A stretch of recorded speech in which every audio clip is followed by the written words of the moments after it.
Today, we are going to do a little bit of time travel. GameMasters here, and today we are checking out a new item, the Dungeon Masters Kit #1, Palace of the Vampire Queen, which is a very new adventure. The first standalone adventure, actually, ever distributed by TSR for a game that we've been playing for a couple of years now called Dungeons & Dragons. This is designed for characters levels 1 to 5 and contains maps for the players, but also detailed maps of the Vampire Queen's tomb stronghold for me, the Dungeon Master referee, which shows me where the traps are for each room, and it also has information pertaining to creatures and treasures. Now I'll let you know up front that there will be plenty of spoilers in what we're about to explore. Not that we really know what that term spoilers means here in good old 1976. There is a note here that explains to the would-be dungeon masters, feel free to use your imagination for dialogue or any extra details you feel would add to more exciting play. The kit itself is only a basic outline. You can make it a dramatic adventure.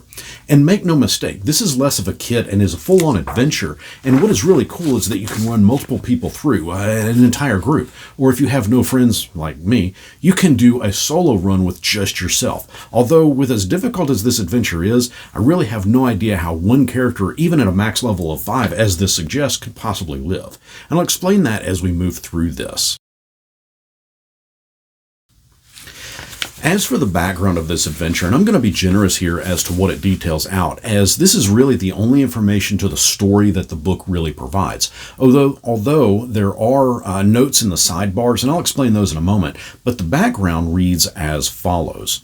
For 3 centuries, the peasants of the dwarvish Isle of Baelor have feared the raids of the Vampire Queen and her minions, sweeping down at night from the palace in the shadowed peaks of the island.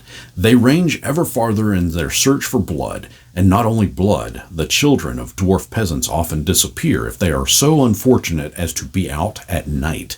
Even the cities are no longer safe. The most recent victim was the Princess of Baelor, daughter of King Armen, who was taken in midnight raid on the capital city of Arto within past weeks. King Armen has offered fabulous riches and land holdings with titles to the person or persons who can brave the stronghold of the Vampire Queen and return his daughter to him alive and well.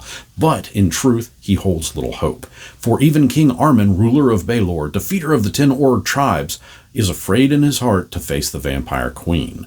Storytellers say that long ago the Vampire Queen was shipwrecked on the island, barely alive and all but drained of blood. Shipwrecked with her were her guards and ladies-in-waiting, all her jewels, her rich clothing, and her crown. But none of these things, nor the love that her subjects bore for her, had the power to save her, and she died that night. The guards and ladies-in-waiting mourned. They took her body into the mountains to build her a majestic tomb to house her remains and all her earthly possessions. No one can say for certain if the tomb was built, for they were never seen again, except at night. The road the people took was steep and hard, but the road is there. Children talk of how they will conquer it when they grow up. Their parents huddle at the fire and pray that their children will live to grow up. Brave men have tried to end the reign of the Vampire Queen, but none have ever returned. Rumor says that there is a palace high in the mountains and that it contains great riches, but rumor also says that it contains great dangers, greater than mortal men can hope to face and win. The people wait in fear at night. The king wanders his royal palace, so empty now without his only child. Neither the king or his people have hope left that a hero or group of heroes will come to rid them of the Vampire Queen, for surely the Vampire Queen lies deep within the forbidding mountains, protected by her subjects, vengeful with hate for all truly living things, constantly thirsting for human blood on which to feed. The adventure itself spans over 5 levels of the Vampire Queen's palace. Before I jump into the maps and the monsters, I need to thank these retro supporters, as their contributions to the channel have made it so that I didn't need to take on a sponsored ad for this video.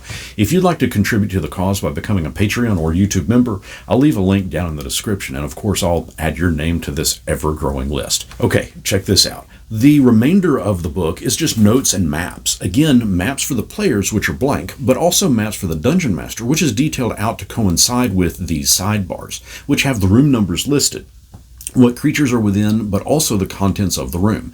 Sometimes the contents will give a hint of information to the overall adventure itself, but it was really designed for you, the DM, to crack open your imagination. Remember when I said this was going to be a difficult adventure, even for a party of level 5 characters? Yeah. So, level 1 of the Vampire Queen's Palace contains 10 total goblins, a rust monster, very nasty monster one at that, 2 giant rats, 18 bandits, a screech owl that will warn some of those bandits that you are in the area, a clouder of house cats, yeah, house cats, along with this adventure's version of a crazy cat person. And I'll let you in on a little secret here too. If you attack him, the cats will attack you. 12 skeletons, a giant spider, a giant tick, 5 spitting cobras. Of course, there is plenty of treasure to be found. Sadly, nothing magical on this level. There is also a warrior that you may run across, and he may be a friend, and he may join your party and help.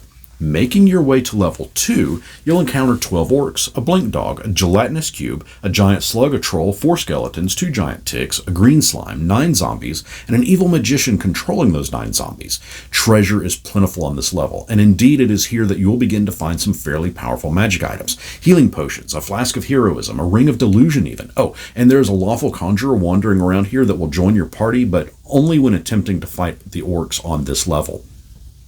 Heading to level 3 is a touch heartbreaking, as you will encounter several dwarven children who are almost drained of blood. A ghoul watches over them, and he is the one that is actively draining their blood. Also found on this level are 3 werewolves, 2 hunting wolves, a giant slug, 3 carrion crawlers, 9 ghouls, 7 trolls, a mother lynx, and 4 for kittens, who may aid you in a fashion of sorts. There is also a wizard on this level that will tell the party that he is willing to sell them any magical item that they wish to buy. All they have to do is follow him to his sales room. As with previous 2 levels, there is treasure here along with magic items, even a chance to obtain a +3 hammer. Oh, and one more thing. There is a trap on this level, a very nasty trap that will summon forth an endless number of wights. Just beware. Level 4 will see you going face to face with 1 shadow, 4 owlbears, 1 stone giant, 15 gnolls, a black pudding, 4 mummies, 8 vampire guards, which is odd that we're only now seeing vampires, but trust me, they won't be the last that we see. A giant slug, 8 giant ticks, and 15 vampire bats. There's also a stone lamassu that, under the right conditions, will aid you on this level. And just like the other levels, treasure is ripe here, as are traps, as are a few magic items, but there's one thing in particular that you should grab up when you find it. It's growing in a garden, and vampires hate it. Level 5 is the final level of the Vampire Queen's Palace, and here you will find 17 vampires. So yeah, 17. 20 vampire bats, a balrog, one of those, yeah, a flesh golem, 5 wraiths, 4 ogres, 4 werewolves, a flesh golem, a will-o-wisp, several more children being consumed or being prepared to be consumed, and an oracle that may or may not be of assistance to you, and of course the very princess that you have been tasked with finding. But there is also the vampire queen and her cohort that you must battle should you wish to escape alive. Of course, if you do manage to dispatch the queen, the treasure you can plunder is in the thousands of gold. For those keeping track, spread across all 5 levels of this palace are a total of 129 monsters that you can fight. 155 if you count the clouder of cats and their owner. That is some mighty non-stop action. Of course, do keep in mind that you may not encounter all of those monsters, as some are locked away behind hidden or locked doors, and you don't necessarily need to even fully explore each level before moving up to the next. But shucks, play your cards right, and you could even just eradicate all the monsters and claim this palace of the Vampire Queen for your very own. Now, let's go back to the present for a moment and wrap up. As mentioned, this is among the first adventures to be distributed by TSR for Dungeons & Dragons. It is very bare bones with little direction, but I gotta be honest, I love the presentation. It gives a solid map layout, tells you what's where, but leaves it up to the DM to craft up the story and how things will ultimately unfold. It doesn't go into detail about the King's City Arto, so again, it's up to the DM to craft that, because really the party will need to have a place to sell the items and spend the treasure that they run across in the Vampire Queen's Palace, right? All in all, this is something that is right up my alley. And if you'd like a copy yourself, I'll leave a link down in the description as to where you can grab one. It's only $4.95 as a PDF. Or if you have a few extra coins to spend, you can grab one off of eBay. Originals of this tend to range anywhere between $700 to $2,000 depending on the condition and edition. Or you could just save the bulk of that and send it to me as a super thanks instead and just spend $5 on the PDF. What do you guys think of this adventure? Kind of neat to see how an adventure from the past was presented, wasn't it? If you'd like to see other adventures and older books covered like this, let me know down in the comments. If there is a special book or specific book that you'd like to see covered, also let me know that down in the comments. Have you ever run players through this Palace of the Vampire Queen? I'd love to hear that tale too, again, down in the comments. Until next our paths cross, may you shut the door so the Vampire Queen doesn't turn into a bat and escape. Now, I told you there's going to be plenty of spoilers.